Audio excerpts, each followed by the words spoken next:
Okay, so the puzzle I put up there to start off with is this one here. So you have $15 in $1 bill. So I thought I'd give you a visual representation just in case you didn't know what dollar bills look like. And the idea is that you've got 4 envelopes. And you want to put the dollar bills in the 4 envelopes so that you could still pay any dollar amount between $1 and $15. Okay. So where do we start? You need one envelope with $1. Great. So that's a great start. So you've got to be able to pay the $1 amount. So your first envelope. So let's draw our 4 envelopes. The first envelope has to have $1 in it. Okay? So we've taken care of paying the $1 amount. Okay, so where do we go with these puzzles? We always say you just kind of take the next step along the line. So what's the next dollar amount that I need to work out how to pay? $2. So what should I put in the second envelope? $2, right? Let's put $2 there. Now, I could have just put another envelope with $1 in it, but that seems a little kind of wasteful. And what do you notice? What dollar amounts can I pay with these 2 envelopes? 3 as well, right? 1, 2, and now add them together, you get 3. Okay? Well, let me do a table for you. 8, 4, 2, 1, and I'm going to pick a particular number. I'll do 13 to start off with. So how did I do 13? What was that? 8, 4, and 1. 8, 4, and 1. So there were no 2s. So 1, 1, 0, 1. Okay, so what is that? Binary. So this is exactly how binary coding works. It's 1s and 0s. And so the 1s and 0s refer to the powers of 2 in that decomposition. So 13 is 1, 8, 1, 4, no 2s, and 1, 1. So just to do another one, if we did, say, 15 is 1, 1, 1, 1. Okay, and so if you needed an extra row, what do you think the next column would be here? 1, 2, 4, 8. 16. So binary numbers are kind of opposite. They go from right to left rather than left to right. So you'd add another 16 here. So if it was 5 digits, you'd need a 16. Okay, so this is binary code, exactly how binary code works. Okay, so there is a joke, and I'll write the joke up here.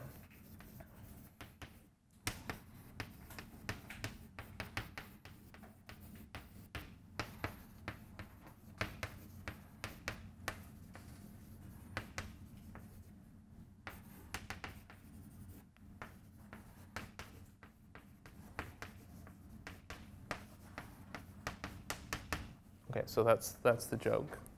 You can judge whether it's funny or not, but it's accurate. Okay, so we'll make a start with what we're gonna cover today.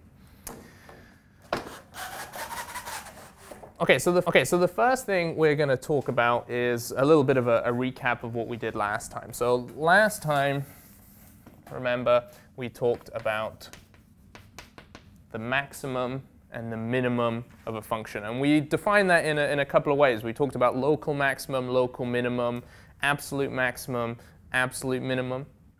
And the picture was something like this. You had a graph on a particular interval.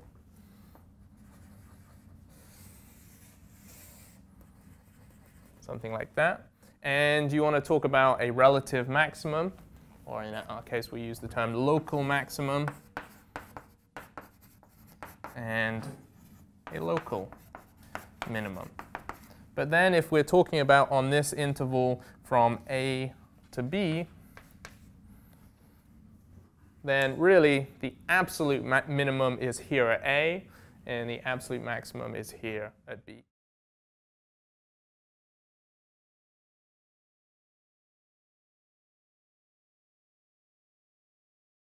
So what I'm going to do is I'm going to put up an example. This will be example 4.4.1.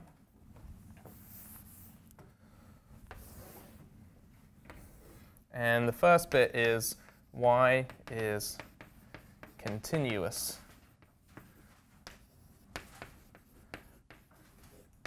necessary.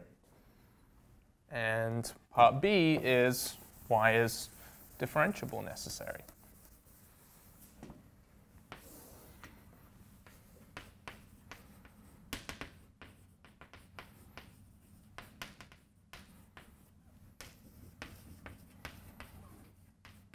Okay, so what I want you to do is I want you to get in pairs, and I want you to come up with some functions that satisfies everything else but doesn't satisfy the conclusion. So you want to come up with some function that f of a equals f of b but is not continuous, and so therefore there's no point in the middle with slope 0.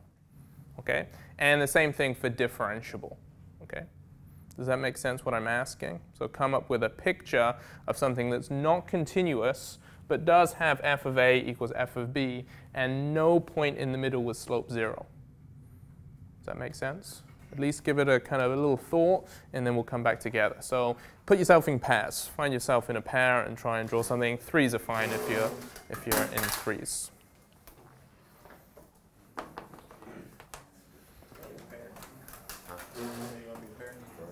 So you know, here a picture is plenty enough. You don't need to write out exactly what the function is, but a picture is good. It'll be 0 at the bottom. So that looks good but think about that's continuous, right? Yeah, so you have to do the So, but think about that might be a nice example down there. Oh, the one that's not different. Yeah, because it's that point right there is not differentiable, right? Oh, so this one may well as continuous. Yeah, that is continuous, but it's not differentiable because that you remember, differentiable, another word we used was smooth. And that's definitely not smooth at that point there, yeah. Sharp, yeah, that's a nice one. So it has to go through both points. Yeah, it has to, so basically imagine that you've got these 2 points fixed, but you're not continuous or not differentiable. And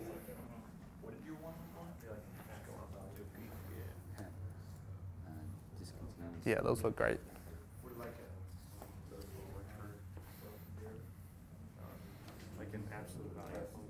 So that would look good for the differentiable, right? But that is continuous. So it's even, you think of an even kind of messier thing for the not continuous one. Think about those piecewise functions. Remember that the just kind of cut and paste ones. Those would work pretty easily. Okay, so let's come back together. Most of what I saw people working on looked great. So the first thing, so for not continuous, let's just remind ourselves what does continuous mean in a really general sense, not kind of down to epsilons and deltas, all that business. Yeah, so not being continuous means you don't pick up your pencil. So if I'm throwing away that consideration, if I say I don't care if it's continuous or not, then pick up your pencil, right?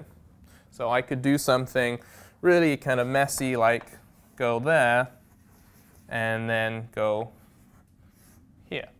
So piecewise defined function, right? That's kind of in general what we're talking about. We're talking about a piecewise defined function. And is there a point on that graph with slope 0? No. Okay. Differentiable.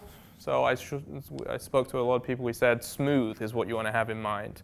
If something's differentiable, it's smooth. Everything's kind of nice and smooth. So do something sharp. So do something a little bit sharp like that. And you want to have that absolute value function in your mind. Is there a point on that with slope 0? No. Kind of if I smoothed this out, if I kind of made this smooth, that would be where I'd want it to be slope 0, but it's not, it's sharp. Okay? So these two conditions, continuous and differentiable, are absolutely necessary. Are absolutely necessary.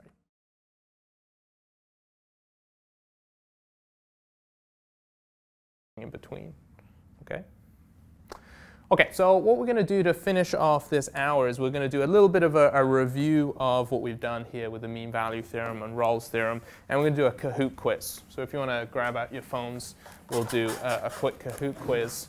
to just make sure we've got all of these details tied in. So we've said that these are existence theorems, and there are some conditions that we really need to make sure are applied. So let's make sure we understand the conditions to Rawls' theorem and the mean value theorem.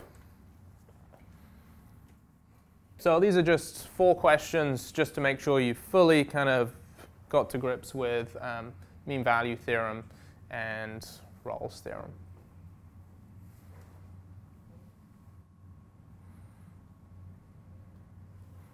Okay, so this was a little technical.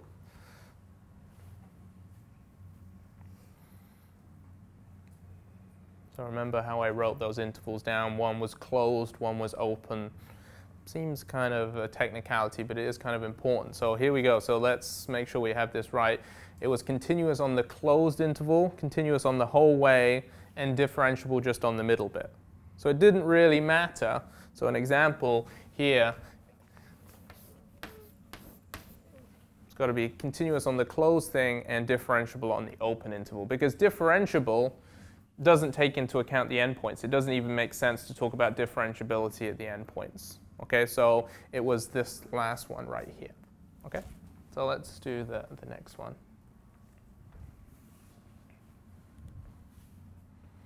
Okay, so there's a particular function, and it's asking whether it applies, the mean value applies between -2 and 2.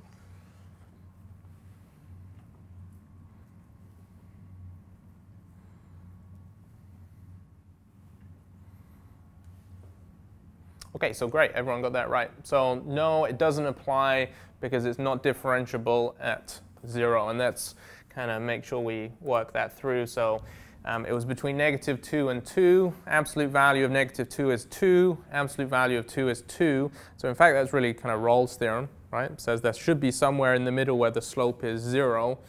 But the problem with the absolute value function is it's not differentiable at that kind of sharp point. Okay, so it's not differentiable right here at this kind of really sharp point there. It's not differentiable.